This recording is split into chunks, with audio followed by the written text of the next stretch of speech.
الحمدللہ والصلاة والسلام علی رسول اللہ وبعد۔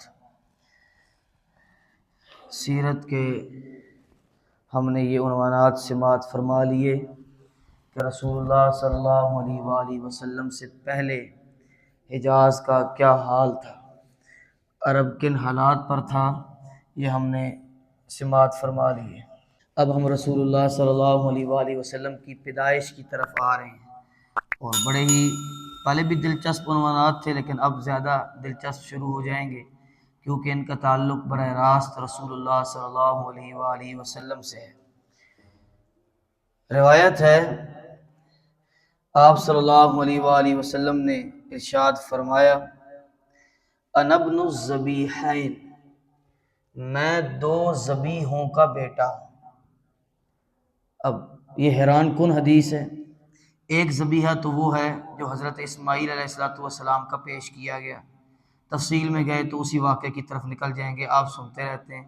حضرت ابراہیم علیہ السلام کو خواب آیا، 3 دن آتا رہا، پھر لے کے گئے بچے کو اور ذبح کرنے لگے، وہ حضرت اسماعیل علیہ السلام ہی ہے۔ دوسرا ذبیحہ بڑا عجیب اور دلچسپ ہے، وہ تو اللہ کے پیغمبر ہیں، اسماعیل بھی اور ابراہیم بھی، لیکن یہاں نہ بیٹا پیغمبر ہے نہ باپ پیغمبر ہے، لیکن اللہ کا کرم اور اللہ کی عنایت دیکھیے کہ اللہ نے ایک دفعہ پھر آزمایا اور ذبیحے کا مطالبہ کیا۔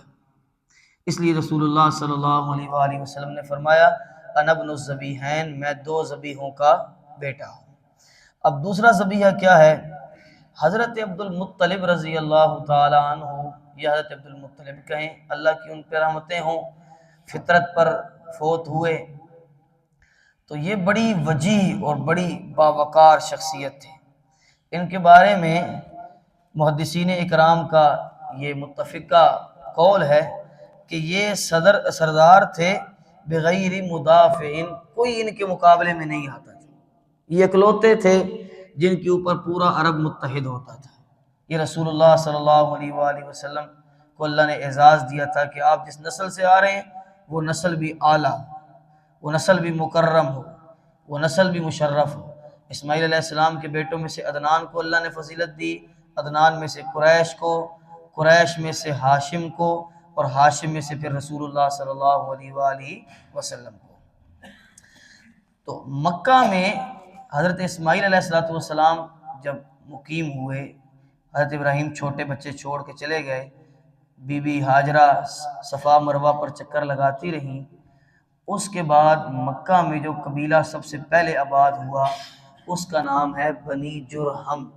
بنی جرہم، یاد رکھیے گا اس کو، بنی جرہم۔ اور اس کا قائد اور لیڈر کون تھا؟ وہ عمر بن حارث جرہمی، عمر بن حارث جرہمی۔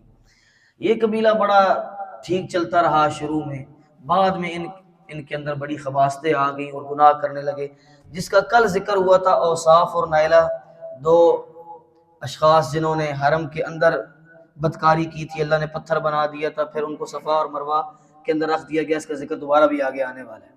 یہ اسی قبیلہ بنو جرہم کے لوگ تھے۔ عمر بن حارث ان کو سمجھاتے تھے کہ اللہ کا عذاب آئے گا، لہٰذا انسان بن جاؤ، اور انہی کی ان بدکاریوں کی وجہ سے جو زمزم کا کنواں ہے وہ بند ہو چکا تھا۔ اصل بات یہ ہے، زمزم میں سے پانی آنا ختم ہو گیا تھا اللہ کے عذاب کے طور پر۔ بعد میں یہ سمجھاتے رہے، لیکن جب انہیں نہیں سمجھ آیا تو خزاع والوں نے حملہ کیا، اور جب حملہ کیا تو تہس نہس مچا دیا، اور قبیلہ بنو جرہم پورا کا پورا مارا گیا۔ عمر بن حارث روتے ہوئے شام کی طرف ہجرت کر گئے، اور قبیلہ بنو جرہم سے مکہ آزاد ہو گیا۔ یہ عذاب آ گیا، میں بہت مختصر لے کے آگے چل رہا ہوں۔ اب کیا ہوا کہ جب یہ جانے لگے تھے عمر بن حارث، تو انہوں نے اپنی قوم سے کہا کہ زمزم تو ویسے بھی بند ہو گیا ہے، اللہ کا عذاب آنے والا ہے، میں چاہتا ہوں جو بیت اللہ کا فنڈ جمع کیا ہے ہم نے، کم سے کم اس کو تو محفوظ کر لیں۔ کیا کیا جائے بھی؟ 2 سونے کی ہرنیں تھیں، تلواریں تھیں، دیگر بھی بڑا زر تھا، تو ان سب کو زمزم کے کنویں کے اندر رکھ کے زمزم کا کنواں بند کر دیا۔ کہ ویسے بھی بند ہو گیا ہے تو یہ مال محفوظ ہو جائے گا اگر اللہ نے دوبارہ چاہا اس کو نکالنا تو۔ اب یہ اس زمزم کے کنویں کو بند کر کے چلے گئے، بعد میں وقت گزر گیا، حضرت عبد المطلب کا زمانہ آ گیا۔ اب عبد المطلب رضی اللہ تعالیٰ عنہ کو خواب آ رہا ہے۔ خواب میں پہلے دن کہا طیبہ، طیبہ کھودو، یا پھر طیبہ، طیبہ کھودو۔ بیدار ہو کے اٹھ گئے، پوچھنے لگے خواب میں طیبہ کیا چیز ہے، جواب نہیں ملا۔ اگلے دن خواب آیا برہ کھودو، پھر پوچھتے ہیں کہ اینہ برہ، برہ کہاں ہے، کوئی جواب نہیں آیا، اٹھ گئے۔ تیسرے دن پھر خواب آیا مظنونہ کھودو، پوچھتے ہیں اینہ مظنونہ، مظنونہ کہاں ہے، کوئی جواب نہیں آیا، اٹھ گئے ڈر کے۔ یہ 3 دن مسلسل خواب آتی رہی۔ اپنی قوم کو بلایا اور کہنے لگے کہ مجھے خیال پڑتا ہے کہ جو ہماری روایات میں یہ بات ملتی ہے کہ زمزم کا کنواں موجود تھا تو مجھے وہ کھودنے کا حکم دیا جا رہا ہے۔ قوم کہنے لگی کہاں پر ہے، کہاں کھودو گے؟ کہنے لگے یہ نہیں بتایا گیا، امید ہے کہ یہ بھی بتا دے گا۔ قوم کہنے لگی پھر عبد المطلب حوصلہ رکھیں، جیسے اللہ نے آپ کو یہ خواب دیے ہیں وہ آپ کو زمزم کی جگہ بھی بتا دیں گے۔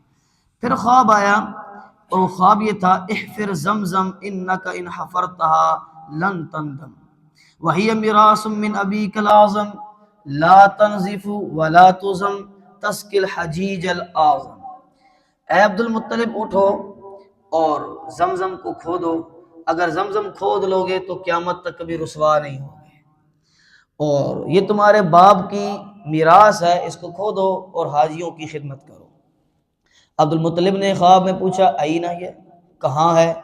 تو جواب آیا، جواب بھی بڑا عجیب تھا، بین الفرس والدم، گوبر اور خون کے درمیان ہے، عند قریۃ النمل، چونٹیوں کی وادی کے اندر ہے، حیث ینکر الغراب الاعصم، جب اس گوبر اور اس خون کے اندر سفید گردن والا کوا چونچ مار رہا ہوگا۔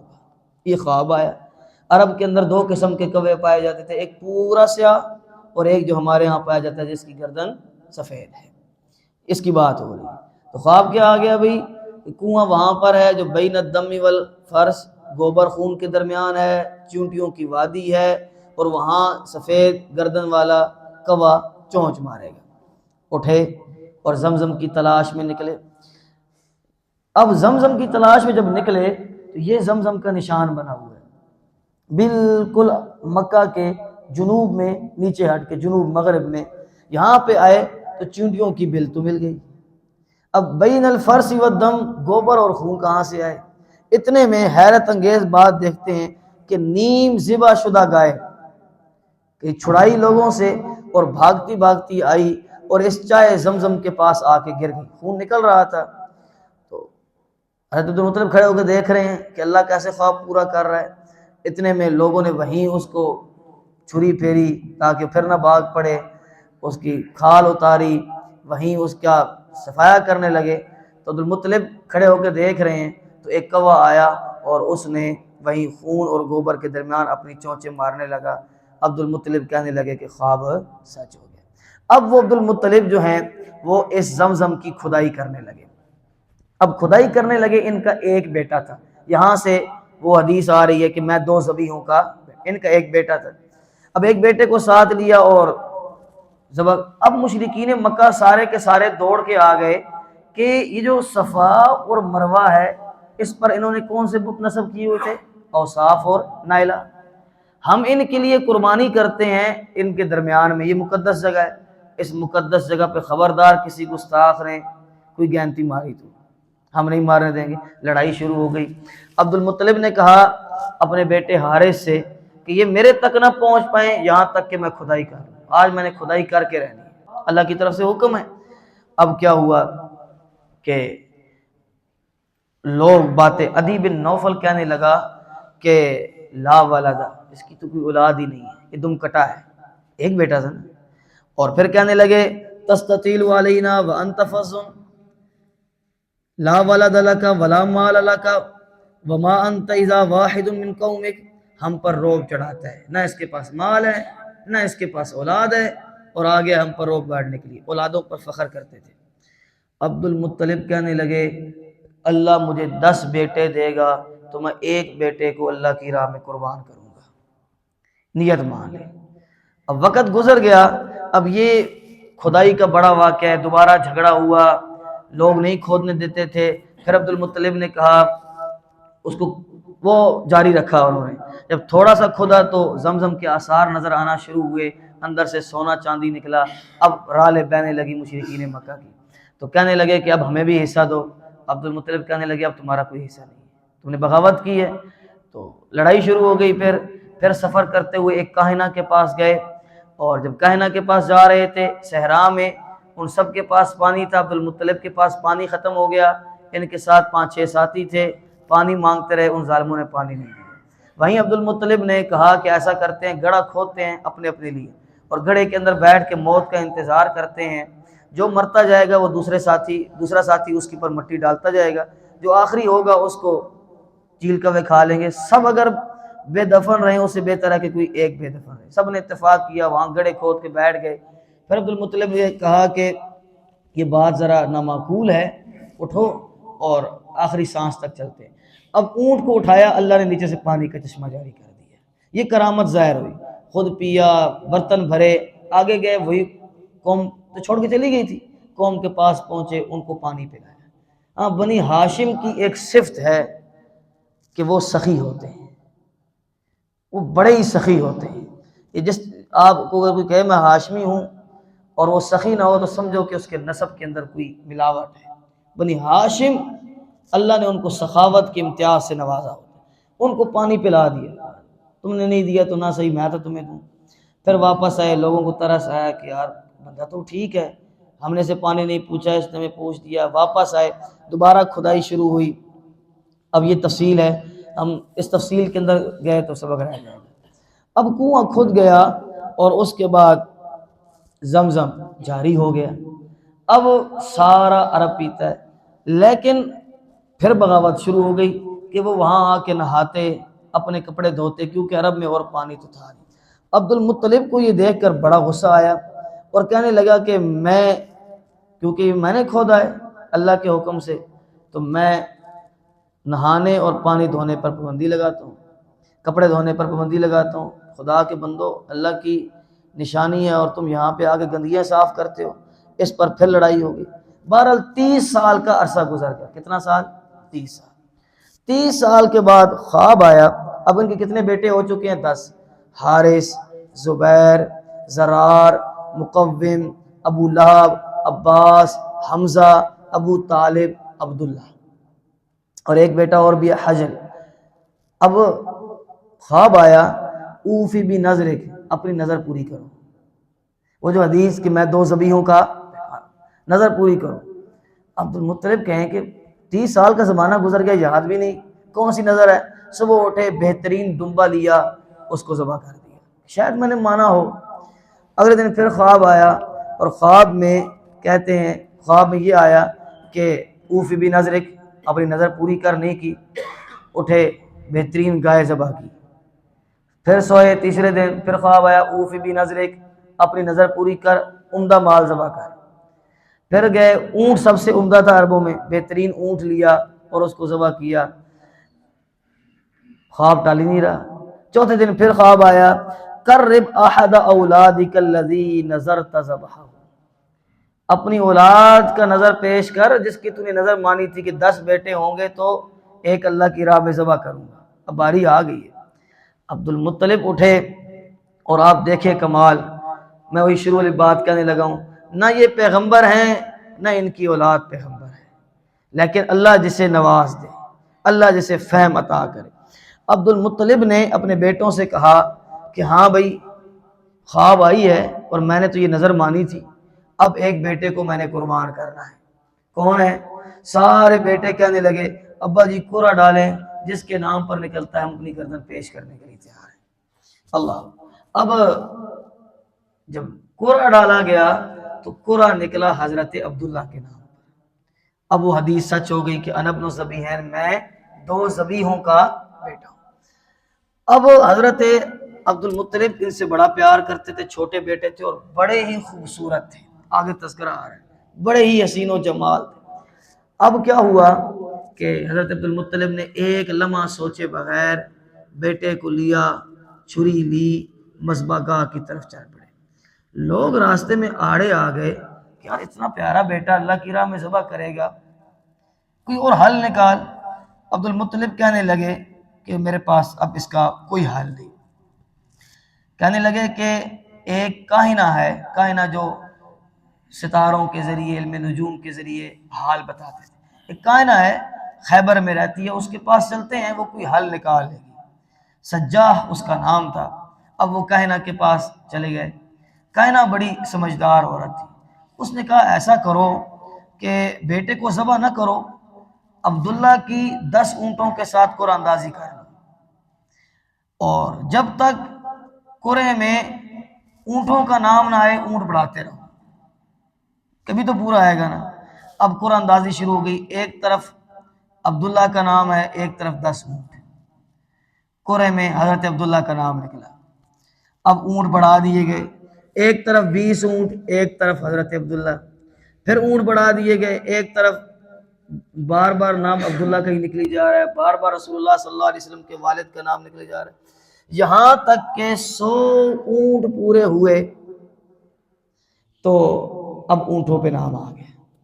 معلوم یہ ہوا کہ 100 اونٹوں کی قربانی لگ جائے گی۔ تو نبی علیہ السلام نے فرمایا کہ میں انا ابن ذبیحین، 2 ذبیحوں کا بیٹا ہوں۔ دوسرا ذبیحہ اس طرح بچا۔ پھر وہ 100 اونٹ ذبح کیے گئے، پورے مکہ نے کھائے، یہاں تک کہ جانوروں نے بھی کھائے، اتنا گوشت کہاں جاتا۔ اس طرح رسول اللہ صلی اللہ علیہ وآلہ وسلم کی پیدائش ہوئی۔ تو آپ صلی اللہ علیہ وسلم نے فرمایا مجھے 2 ذبیحوں سے بچا کے اللہ نے اس دنیا میں لایا۔ 2 قربانیاں ہوئی ہیں رسول اللہ صلی اللہ علیہ وآلہ وسلم کے نام پر۔ اب آپ کی جو والدہ ہے اس کے انتخاب کے لیے بنی زہرہ کا انتخاب کیا گیا۔ اب بنی زہرہ جو ہے یہ مدینہ کے رہنے والے ہیں، یہ مکی نہیں ہے۔ ٹائم ہے نا؟ بنی زہرہ کا انتخاب کیا گیا۔ بنی زہرہ کا انتخاب کیسے کیا گیا کہ حضرت عبد المطلب ایک دفعہ شام کی تجارت یعنی شام کے اندر سفر پر گئے، تو ایک کائنہ اس وقت علم قیافہ شناس اور یہ کائنہ ان کا بڑا رواج ہے۔ قیافہ شناس کہتے ہیں کہ جو آپ کے جسم کے اعضاء دیکھ کر بتاتے ہیں کہ اس کا نسب کیا ہے اور کیا ہونے والا ہے۔ حضرت اسامہ، حضرت زید رضی اللہ تعالیٰ عنہ، جو اسامہ ان کے بیٹے ہیں، حضرت زید آپ صلی اللہ علیہ وسلم کے متبنہ تھے۔ متبنہ یعنی منہ بولے بیٹے تھے، آپ ان سے بڑا پیار کرتے تھے۔ جب حضرت زید پیدا ہوئے تو وہ سیاہ رنگ کے تھے۔ منافقین نے فحاشی کا پروپیگنڈا شروع کر دیا کہ یہ اسامہ تو زید کا ہے ہی نہیں۔ اتنا پروپیگنڈا ہوا کہ پورا مدینہ اس پروپیگنڈے کی زد میں آ گیا، مختلف شوشے چھوڑتے تھے رسول اللہ صلی اللہ علیہ وسلم کا راستہ روکنے کے لیے۔ تو پھر وہاں پہ قیافہ شناس کو بلایا گیا، اس نے پاؤں حضرت اسامہ کے پاؤں حضرت زید کے پاؤں سے ملا کے کہا کہ یہ اسی کا بیٹا ہے۔ تو یہ قیافہ شناس اس دور میں یہ علم ہوتا تھا۔ تو قیافہ شناس نے حضرت عبد المطلب کو کہا کہ میں آپ کا معائنہ کرنا چاہتا ہوں۔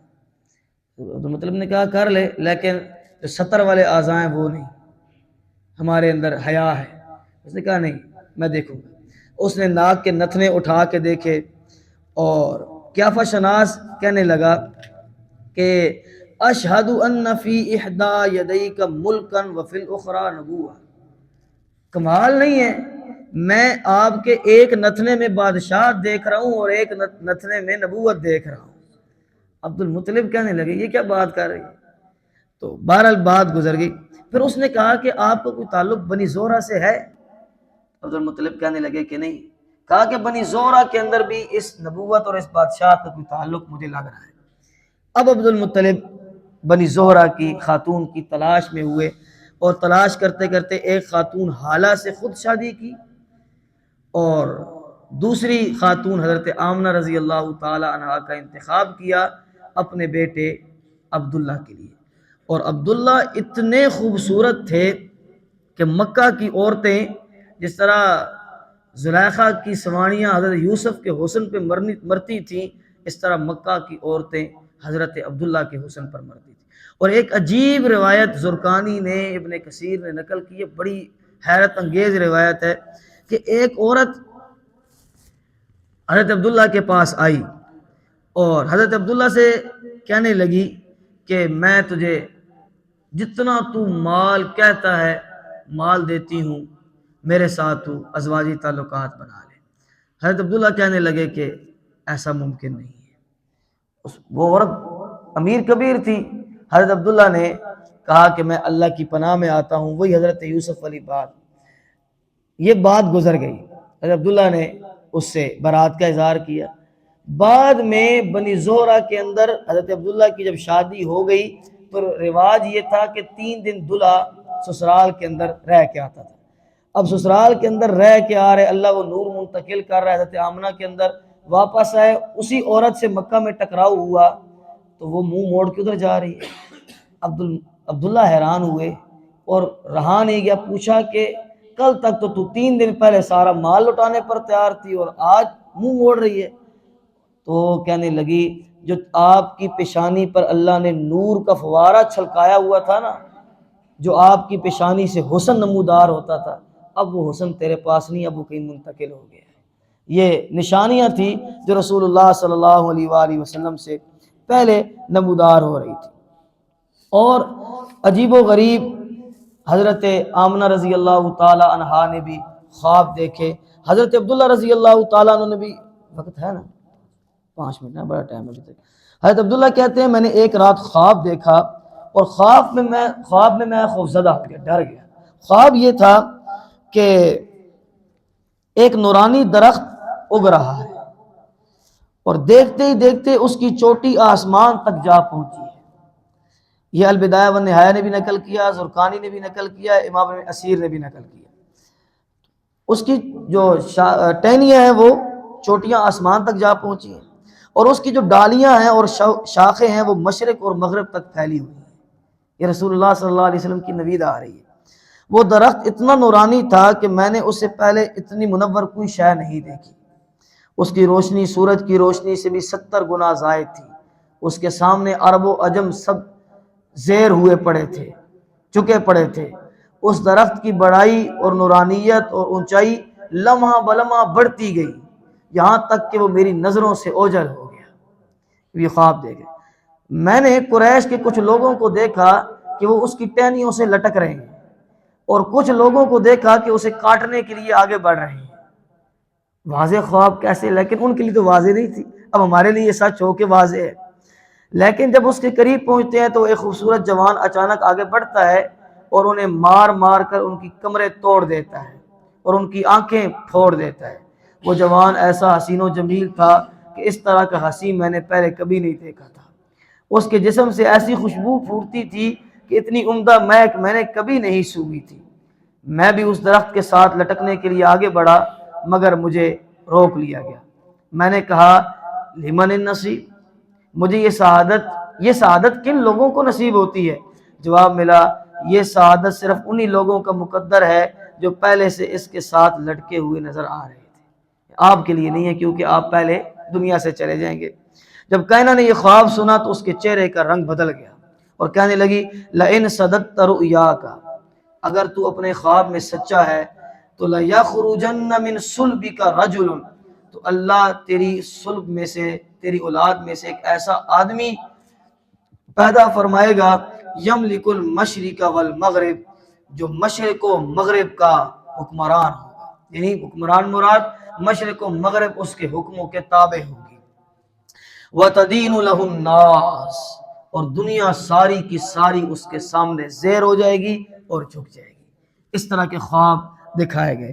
حضرت آمنہ رضی اللہ تعالیٰ عنہا بھی کہتی ہیں عجیب منظر دیکھتی ہوں کہ جب مجھے حمل ٹھہرا تو نہ میں نے بوجھ محسوس کیا، نہ مجھے کھٹی چیزیں کھانے کا دل کیا، نہ میرا دل خراب ہوا، جیسے مجھے محسوس ہی نہیں ہو رہا۔